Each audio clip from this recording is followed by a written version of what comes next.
Dobro jutro, hvala što ste gost Dnevnika. Najpre da kažem da je plan bio da nakon ovog gostovanja vi putujete na Kosovo i Metohiju.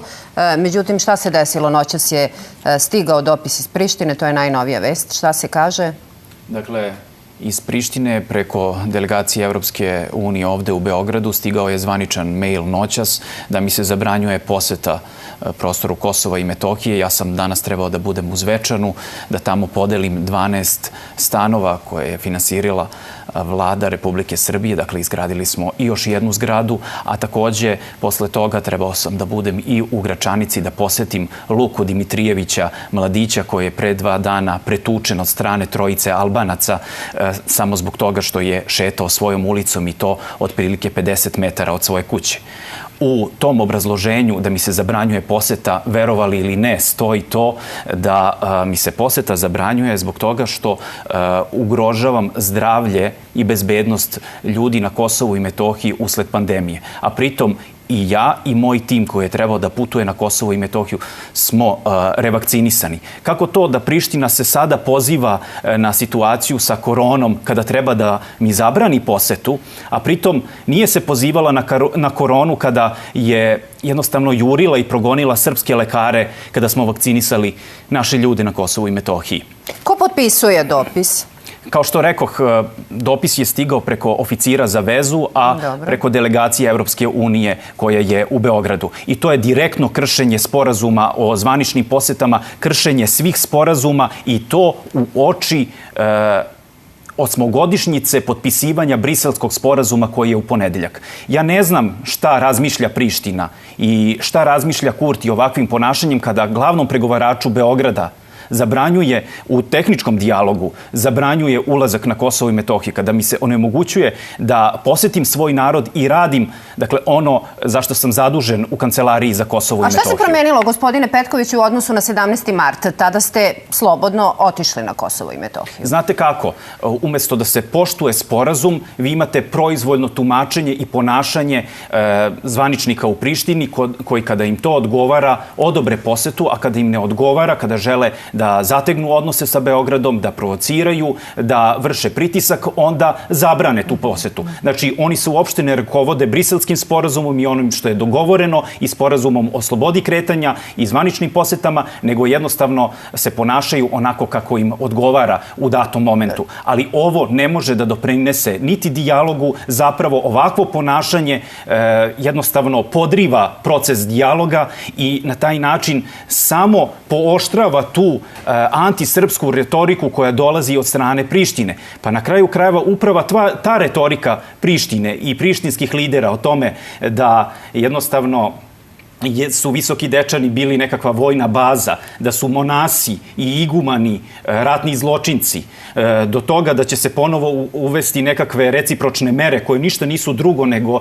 pre svega eufemizam za nastavak terora prema Srbima na Kosovu i Metohiji. Dakle, takvim pristupima i takvom politikom i takvim napadima na Beograd i srpski narod na Kosovu i Metohiji, da ne govorim kada pominju da će da izgrade vojnu bazu tik uz sever Kosova i Metohije, jednostavno imamo prelivanje situacije na terenu. I normalizacije odnosa. I šta vi sad možete da učinite? Šta vi sad možete da učinite? Kako ćete obavestiti međunarodnu javnost? Može li tu nešto da se uradi prosto? Da vam kažem, da se to ne bi više ponavljalo. Beograd je taj koji striktno se drži svih sporazuma koji su potpisani u Briselu. I tražit ćemo naravno poštovanje i ovog sporazuma.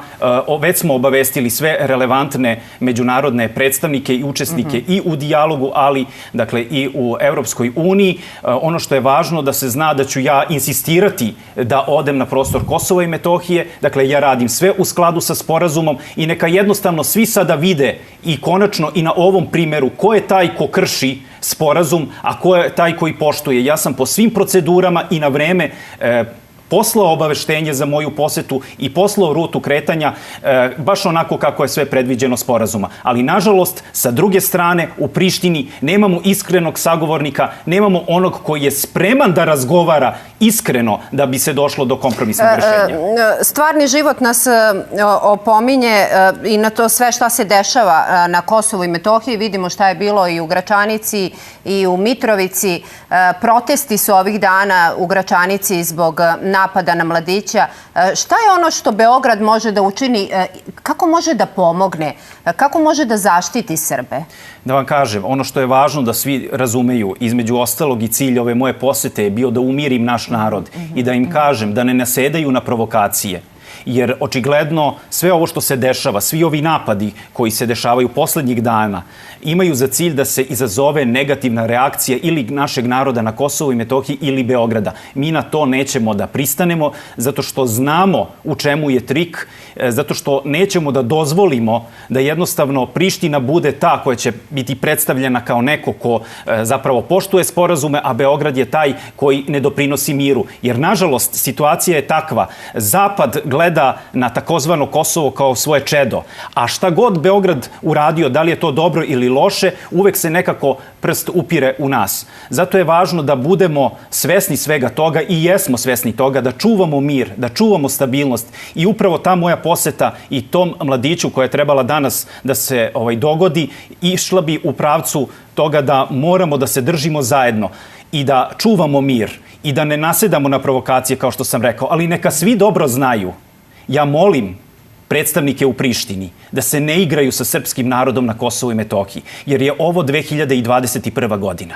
I imamo predsjednika Aleksandra Vučića koji je jasno rekao da se više nikada neće desiti ili ponoviti niti Oluja, niti pogrom. Dakle, to je važno svi dobro da razumeju. Ja prosto molim sve da ne nasedaju na provokacije kad govorimo o Srbima, ali s druge strane, govorimo i albanskim političarima da jednostavno ne ohrabruju albanske ekstremiste da napadaju naše crkve, naše manastire, da ugrožavaju našu kulturnu baštinu i na kraju krajeva da se fizički obračunavaju sa našim ljudima. Pre 3 dana napadnuta dvojica mladića koji su sedeli u bašti. Znamo sve, o svemu smo govorili, izveštavali. Jeste da znamo, ali razumete, sede dvojica mladića, dakle u bašti kafića i neko ih napadne staklenom flaškom. Bez ikakvog razloga. Bez ikakvog razloga. To se desilo sada u Gračanici. Jasno je. Kažite mi, država, juče smo obelodanili, shvatili, to je dobilo i zakonsku osnovu, 100 evra daje svim građanima, svim Srbima na Kosovu i Metohiji i po 200 evra nezaposlenima, dobijaju i deca. Kažite nam, kada će to leći na njihove račune, kako će se isplaćivati, kažite nam detalje. Naravno, i nažalost, pored ovih loših vesti koje smo imali na početku, dakle, ovog našeg razgovora, jedan od razloga zbog čega sam takođe hteo da budem sa našim narodom na Kosovu i Metohiji jeste i da predstavim paket pomoći Vlade Republike Srbije koji se realizuje na osnovu razgovora predsjednika Aleksandra Vučića sa srpskim narodom sa Kosova i Metohije koji je nedavno obavljen u Kuršumliji. Dakle, reč je o tome da je juče usvojen na vladi zaključak koji će omogućiti svim našim ljudima u srpskim sredinama određen novac i baš onako kao što ste rekli, 200 evra u dinarskoj protivvrednosti za sve nezaposlene, a 100 evra za sve zaposlene, za penzionere i decu do 18 godina. Dakle, svi naši ljudi na Kosovu i Metohiji u srpskim sredinama dobit će jednokratnu pomoć koja nije mala, koja će posebno značiti Srbima južno od Ibra, gde će, na primjer, jedna petočlana porodica, prosečna porodica na Kosovu i Metohiji, dakle, dobiti između 500, 700 ili 800 evra. Važno je da naglasimo da nema prijavljivanja. Mali novci. Dakle, nema prijavljivanja, dakle, mi smo sve organizovali i od 1.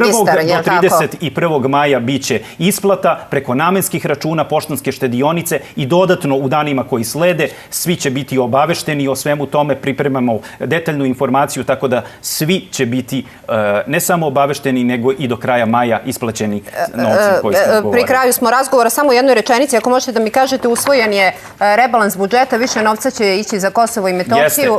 Šta? Zajedno sa rebalansom i ovim paketom pomoći preko 4 milijarde dinara za prostor Kosova i Metohije grade se nove bolnice, nove škole. Evo, ja sam doneo kako će izgledati novi vrtići u Badovcu i u Goraždevcu i ono što želim sve da obavestim, u Kosovskoj Mitrovici gradimo velelepnu zgradu, univerzitetski centar gde će se nalaziti i rektorat i 3 fakulteta. To je prosto zgrada na koju čekamo više od 15 godina.